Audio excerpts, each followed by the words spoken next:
Welcome back to the Padilla Family Homestead. This is Tea Time with Jen. We are on season 2, episode 5. I have to keep track of that.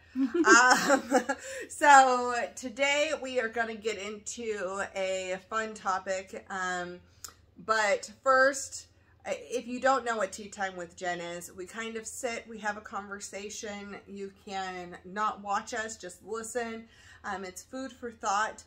Maybe put it on while you're walking or cleaning house or wrapping Christmas presents or whatever else since it's December.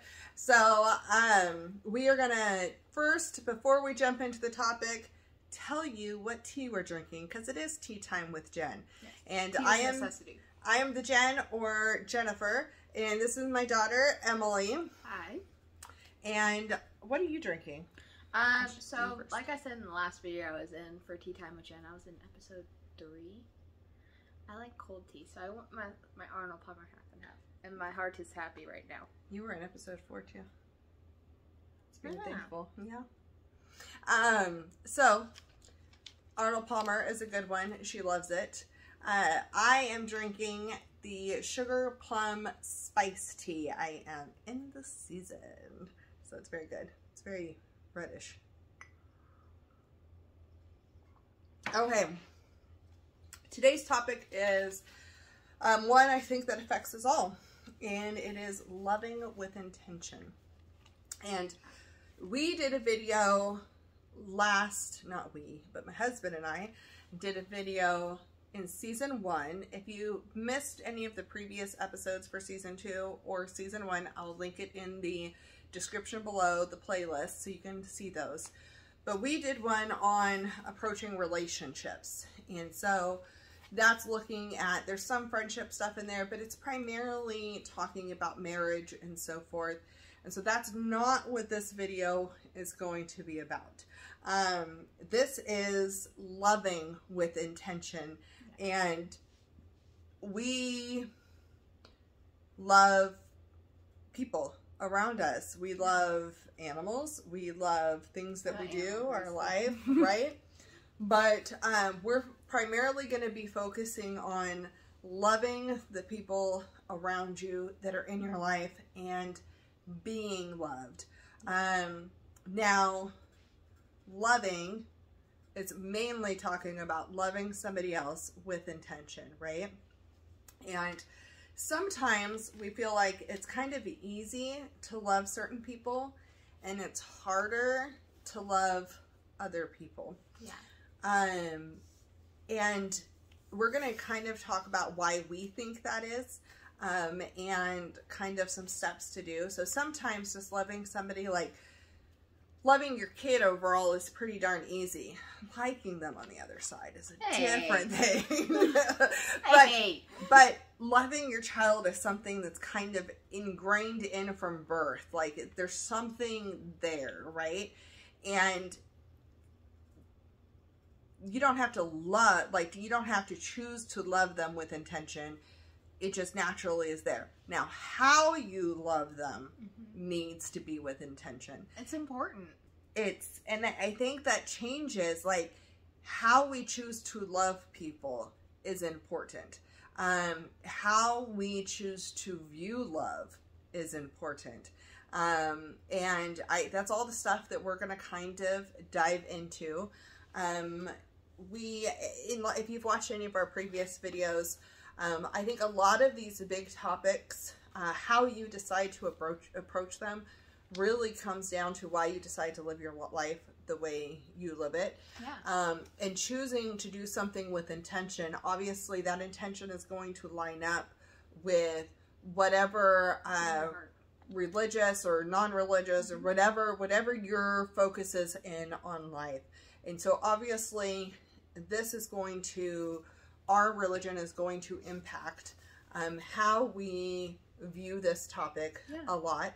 But I think that the overall subject is just human based. Like we all want to be loved, and it's in our innate being. It's ingrained into us to want to be loved and to love. Right. And so I think choosing to do it with intention and how we choose to do that is a key thing, because people are different. Yeah. We need to be loved differently. Yeah. Like the things that we need. And so we're going to talk about the types of love. We're going to talk about love languages a little bit. We're going to talk about loving people it's hard to love sometimes. All of that. Since it's December when you're seeing this, and we are going to all be getting together with our families and friends, and sometimes some of the people that it's harder to be around sometimes. There's a lot more pressures and stress and things going on in life. But there's a lot of good things. And so I thought this was a good time to kind of have the conversation, kind of prepare the heart and so forth, and get ready for the season coming up. So, okay, so we're going to talk about love languages first. Or what are your love languages? So I love how you got all goo-goo-eyed when you did that. So, okay, so what I thought I was a few years ago has definitely, I think, is not that always the case. So, I actually think I'm a gifts person, and I never would have said that before. I think my top love language is acts of service. That is 100% like the top one.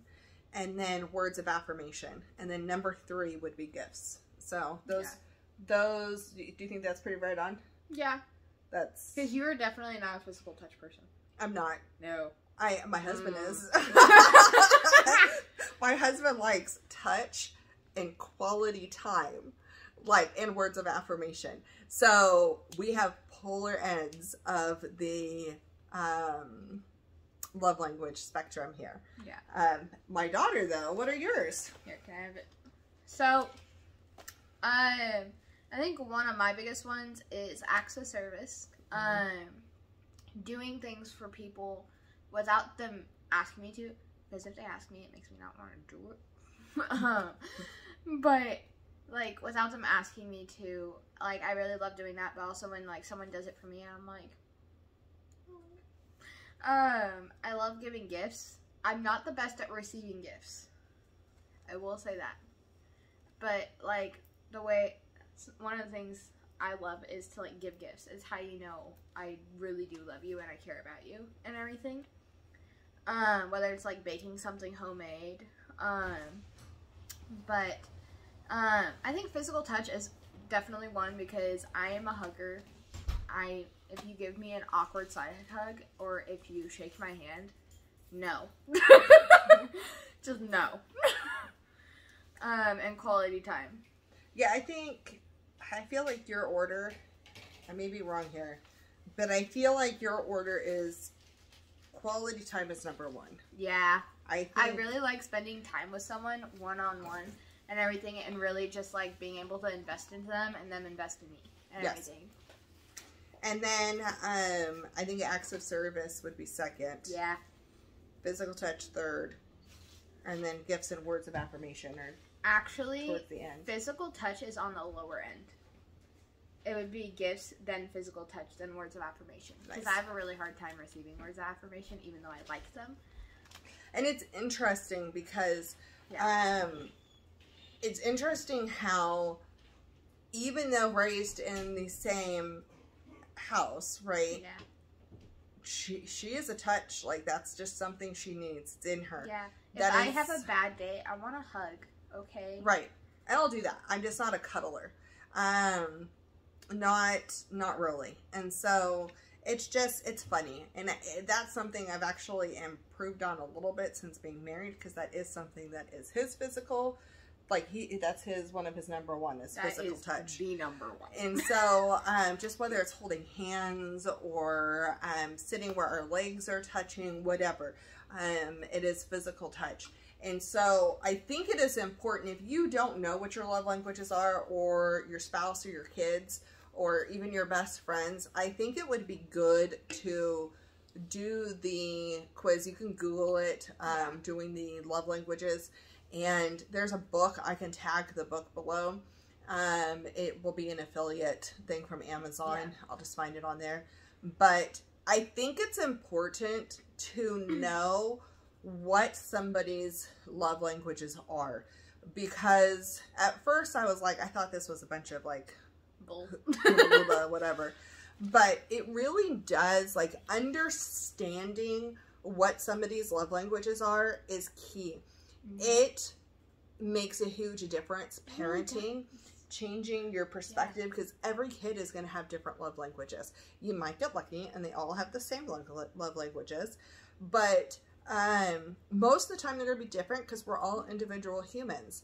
And so knowing what some of them are, knowing that she needs quality time is something that at first she didn't know how to vocalize that, right? Yeah, I, over the years, I've had a very hard time vocalizing what my love languages are and, like, what I need and everything. Because it's one thing to love someone and everything, and then it's another thing to love them correctly for what they need. Well, it's one thing to love somebody. It's another thing to love them the way that they need. Just loving, it's not loving somebody for the sake of you loving somebody, but loving somebody for the sake of who they are. Yeah. And you learning their love languages is already speaking volumes and everything. You, like, stepping out of your comfort zone and the ways you know how to love, because that's how you want to be loved and everything, to step into what they need is already going to speak volumes. It just shows how much you care about them. And so for her, setting aside special time to go do something or watch a movie together or like, whatever it is, whether it's coffee, and it's figuring out what type of time is considered quality time to her. The car talks. And that's, she does. She likes the car talks. So it is something that is important. And for parenting, when you're giving that and you know what that is and you're able to give that, it helps when it comes to also the negative side of things, right? When you're fueling the positive and what they need, when you have to give correction, they feel like it's coming from a place, a safe place, somebody who gets them and understands them, and a place of trust. And I mean, that's not always the case. Feeling like judged. There's going to be times when they fully don't agree and they're going to think you're harassing them, but that's just part of being a parent. But it is something that if you can figure out why your kid ticks the way they tick and what drives them and what is it that they need to soothe their soul, it will make parenting that much easier. And usually a lot of the characteristics are early on. You can see them early on. I mean, even as a babysitter, like when I'm babysitting and everything, I babysit for a family of like 3 kids, and all of them have like 3 very different ones. The littlest boy and everything, the youngest boy, he's very much I want to hug and I want to spend quality time with. The middle child, who's a girl, is I want quality time, but I also really want to, like, she likes acts of services and she likes gifts and everything. She's like I want to make something for someone and everything because I love them type of thing. And if you do that for her, it means the absolute world to her. And then the boy, the oldest one, who's a boy, he likes his alone time. Yes, he wants quality time, but he likes his alone time when you, like, respect that boundary and everything, and you do acts of service for him. That's a big one and everything. And so it presents really early on. It does. And I think it's figuring that out. And I think coming back around to in a marriage too, like, knowing that will help with, I think it helps grow the marriage deeper. And there's something in it where my husband appreciates the fact when I, like, sometimes he has to remind me, like, hey, I just want to cuddle. And I'm like, oh, okay. Like, it's so funny how that is so not one of mine, right? But it is something he really needs, and it brings a level of peace and safety and comfort. And so having that is important, whereas he caught on very early that I need words of affirmation, and then I'm an acts of service. Like, I'm all, you taking out the trash for me or doing this for me, that is like huge for me. That says I love you more than saying I love you, right? And so that's how it is for me. That's how the love languages work. It's more than just like, I love you. It's, let me show you how much I love you by investing in what you see as important, at what feeds you. Right. And when you're doing that and you're focusing on that, I think that it hits something in your soul, and it does take intentionality. It does, especially when it's somebody who has completely different gifts than you. And I think it's interesting. A lot of times friends, you'll gravitate towards some of your friends who just, you have the same gifts of service, right? I mean, not gifts of service, love languages. And then you'll have other friends who you have similar ones, but then are polar opposites. And me and my best friend, she is not a physical touch person, whereas I'm like, I just want to hug. And I think it's interesting how friendships work with that, and being able to culture that, right? Within the friendship, any relationship that you have, even meeting somebody, stranger on the street, half the time when you get into a conversation, you can start to pick up on some of them. And so I think it's really important, if you're going to choose to love somebody with intention, loving with intention, that you know what it is that they need. Yeah. And when you're giving somebody what they need, okay, so for me, acts of service is one of my, love languages. Oh gosh. Touch is one of my husband's. So by me doing an act of service and touching and holding hands or whatever, it's fulfilling one of mine, and it's fulfilling his. Like, it's interesting if you decide to look at it and partner with each other. It's interesting, right? Or if I'm in a bubble mood and I'm like, I just don't want to be touched, and him not touching is an act of service, right? And so it depends on how you decide to perceive it, and what you focus on, and what you decide to accept as love, right? And so so that's love languages. Look into it. It's cool. It's really cool. I think it's eye-opening, and when you get it right, you get it right. Sometimes people think there's something and are like polar opposite from it, actually. So I used to not think I was physical touch, and then I was like, oh yeah. You are. Okay, so the next thing we're going to talk about is kind of the types of love. Now, I don't know how much of this is but these terms for love, for me, I grew up with, but I also grew up a Christian, and so they're very basic terms for us. Yeah. Actually, I didn't learn these until about a year ago. Well, we didn't go into, I knew him as a teen, but we didn't go into all of them. So I think that these are kind of interesting. I'm going to let Emily kind of take the lead on the 4 different types of love.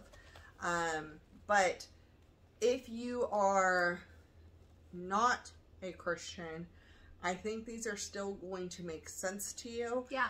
And if you take it outside the religious aspect, the style of love still works. Yeah. This is something I have even seen people who are atheists, who are of different religions and everything, like, these still present the same way. It's just it happens to come from the Bible. It's just it's in society already. So the first one is Storg. I think it's called. It's GE though. Oh, is it GE? Yeah, that's what I was saying. Storge. Oh, okay. So it's STOREGE. I didn't see the E, so I didn't write down. Not that. It's flip flopped. Oh, you really misunderstood. She spelled it out for me, and I did not write it down. Brain fart. That was great. STORGE. So maybe Storg or Storgy. So the first two come from Greek words and everything. Well, all of them technically do, but the last two are translated to Hebrew, which is why they're found in the Bible, because that was its original language. So Storgy. We'll just go with that. Okay, whatever. It means basically like affectionate love of like family, and even it can be towards a spouse and everything. It's that like let me love you without really, it's like effortless because they've been in your life the entire time you've been alive and everything, that family aspect and everything. Right. Like Sometimes, it's that effortless love where it's like sometimes best friends hit that phase. Yeah, sometimes too. they do too. Mm-hmm. There's so many things that can fall into each category. Like it's very different. I think the only one that like is unique to itself is the next one, Eros. It's EROS, and it means passionate love, which is supposed to be like between husband and wife in marriage. You can imagine passion. Yes. Passionate love. Yes. And so that was something like God ordained that in marriage.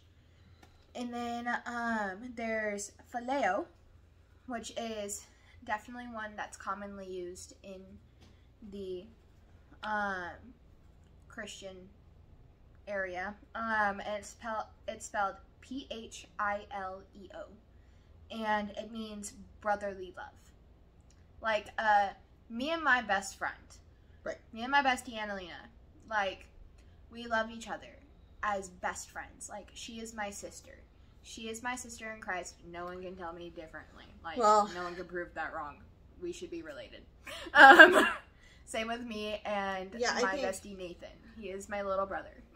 I think that that brotherly love, it is, it's somebody you love like family, or it's most of your friends. It's that chosen family feeling.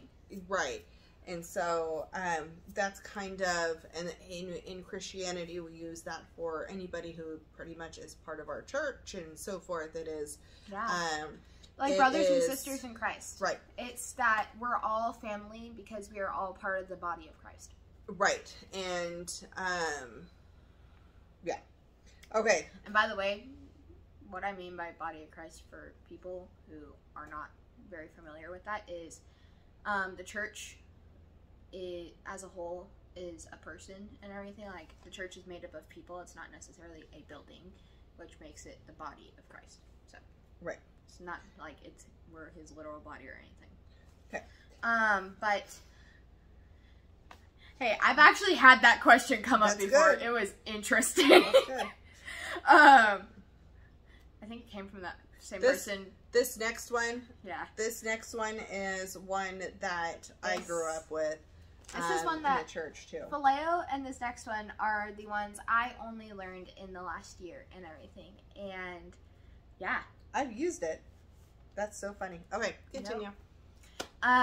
Even though I grew up in church my whole life, is agape love or agapeo and everything in the Greek, which means like sacrificial love, and it's the love of God. Because when we look in the Bible legit says God is love. It defines love in there clearly for you.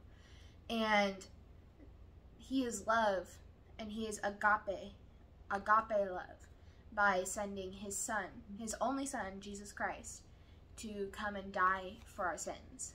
And he paid that price that was going to cause us to die spiritually and everything, so that we could spend forever with him and everything. He sent his son to pay that price. He sent that sacrifice. Sacrificed that. It's not just a feeling of love. No. It's an act of love. It is the act. Not an act. It is the act Well, from him, Yeah. yes. Now, this is something this is the type of love that we believe we've been called to. Yeah. To God has called to love everybody. Yeah. With this type of love, right? Whether with a you sacrificial are Christian or not. With a sacrificial love. Yeah. And so it is, how can I, do I sacrifice my time to help you? Do I sacrifice a meal? Whatever it is, right? It's loving somebody in a way that you're putting their value kind of above your own. And it's a different aspect. I'm going to sacrifice a piece of myself for you. Right. And so I think it's interesting looking at those. And so you can kind of see, if you look at affectionate love, passionate love, sacrificial love. I take it back. My number one and love brotherly language. love. My number one love language is agapeo love. That is where I find Acts of service. It's not even just that though. Like, acts of service is like not inside agapeo. It's not agapeo inside acts of service. But it's not an actual love language though. I know. Right. I made it one. My friend made food hers. I make that mine. I swear. These guys. Okay. So, with this conversation, now that we've dove into the love languages and the types of love there are, I think it's important to look at the people you have in your life, right? And then look at yourself and how are you loving these people? How are you loving them the way that they need to be loved? Yeah. Are you intentionally giving a sacrificial love? Are you intentionally doing their love language for them? And that might become an eye-opener. It might not. You may be doing great at this, but it may be something to step back and look at.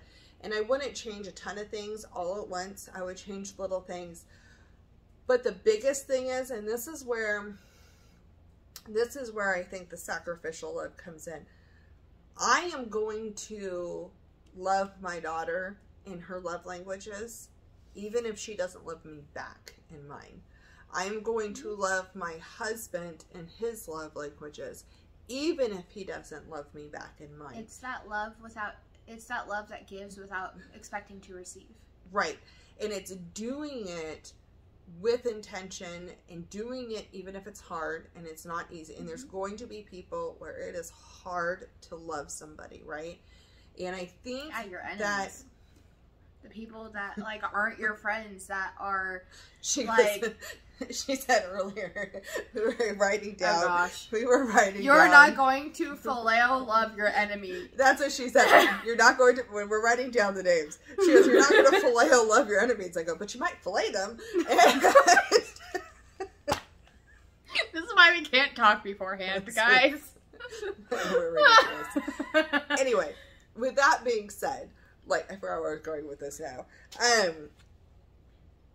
You choosing to love somebody even when it's hard. And you don't have to agree with them in a second. You don't have to agree with them. I used to run around as a teenager when I learned about what love was, right? And all the different types of love. I would run around and I would say, I love mass murderers. And my mom was like, well, you knocked that off. And I go, no, but I do. I don't like them. I don't like what they do. Exactly. But I love them because I'm called to love them. This is where I was going to jump in right here. My God died for them too. And so, but like running around saying I love mass murders probably isn't the best thing to do, right? But I was a teenager. I didn't know any better. But it was a conversation starter. But the heart of it is, I don't have to agree with you. I don't have to even like you. I am called to love you. Exactly. And I think this right now in our world with everything going on, if people loved and if people lived their life in a way where they loved, our world would be very different. Yeah. If we had more sacrificial love, it would change the world. It changed it once. Goosebumps. It changed it once. It can change it again. You can see the difference when somebody lives a life of love. And we've talked about all kinds of other topics this season and last season. And we're going to have other conversations coming. But this one, I think, is the baseline.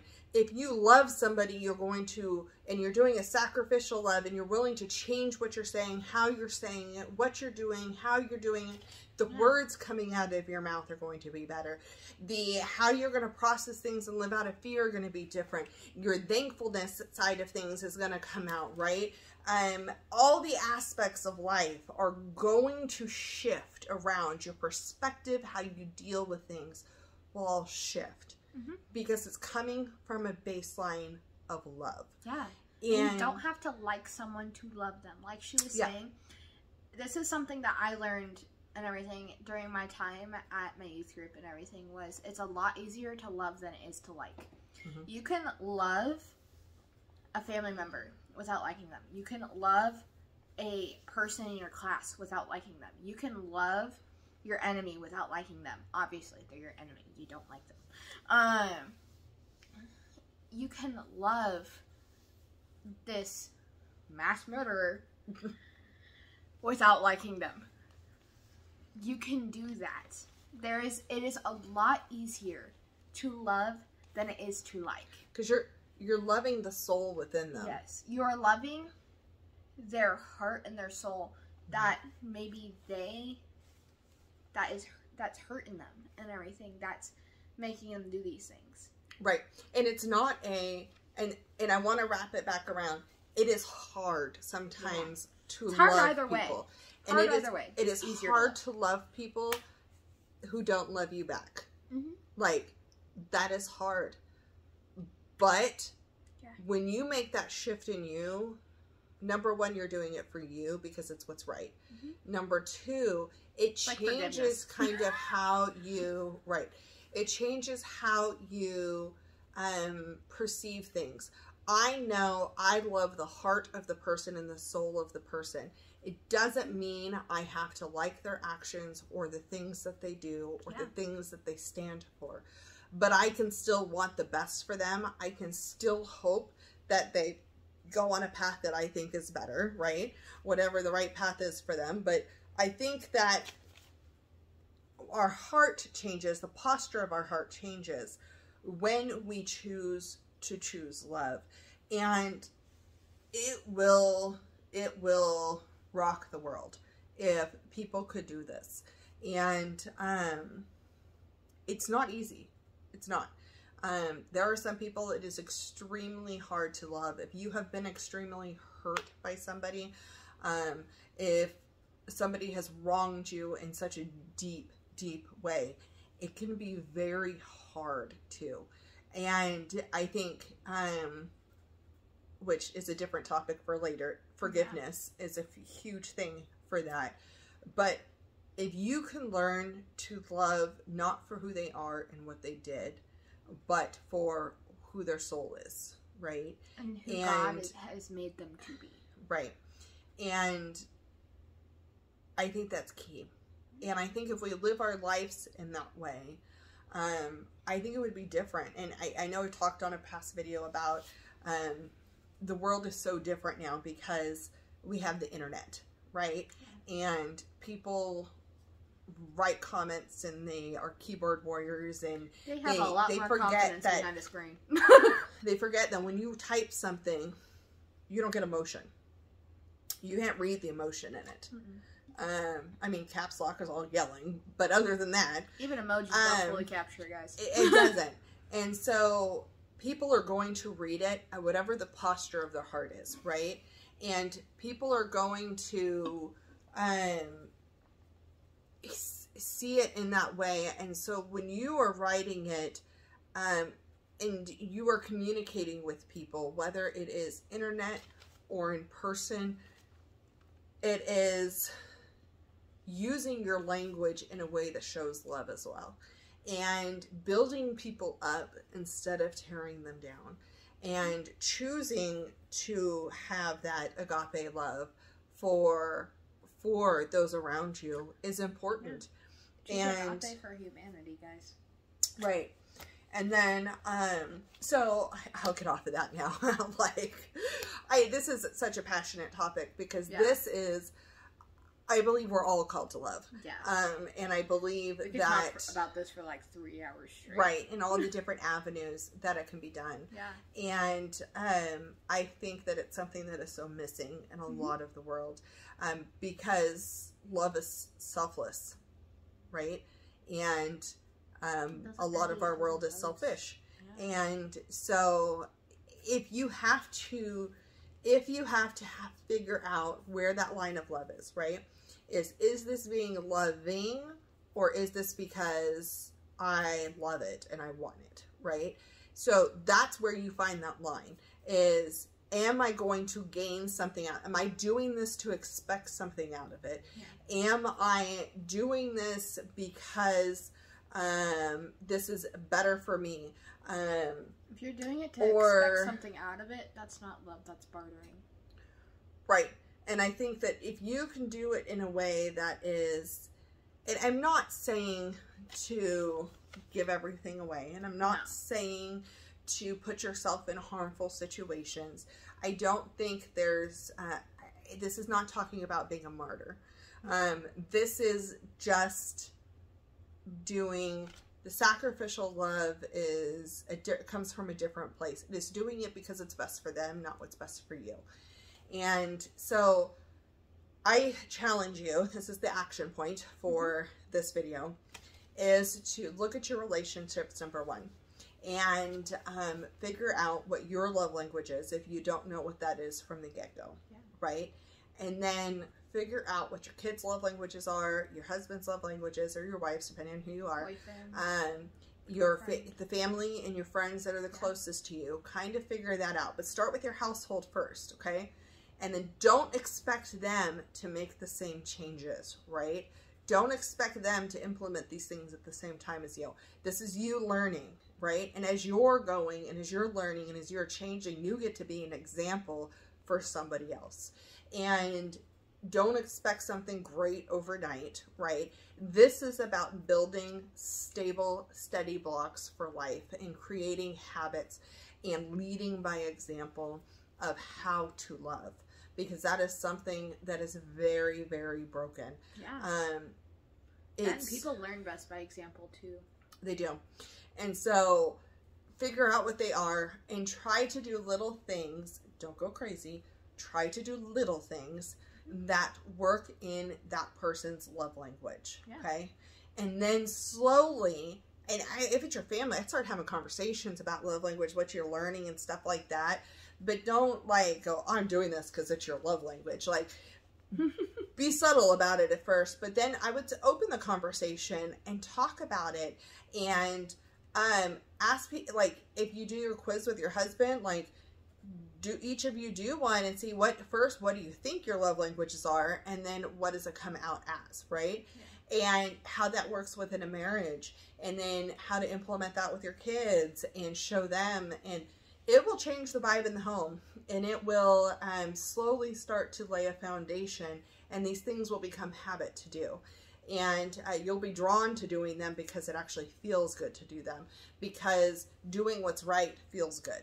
And so that's my challenge for that. And then my next challenge, the other action point, is to interact with people around you with love. Even the people who cut you off in traffic and flip you off. No road rage, guys. No road rage. No matter who it is, the person who's being a jerk at the grocery store, whatever it is, respond in love. Don't respond in anger. So those are my action points. I'd love to hear what you think in the comments below. And we will see you on the next Tea Time with Jen, where, let's see, we are talking about letting go.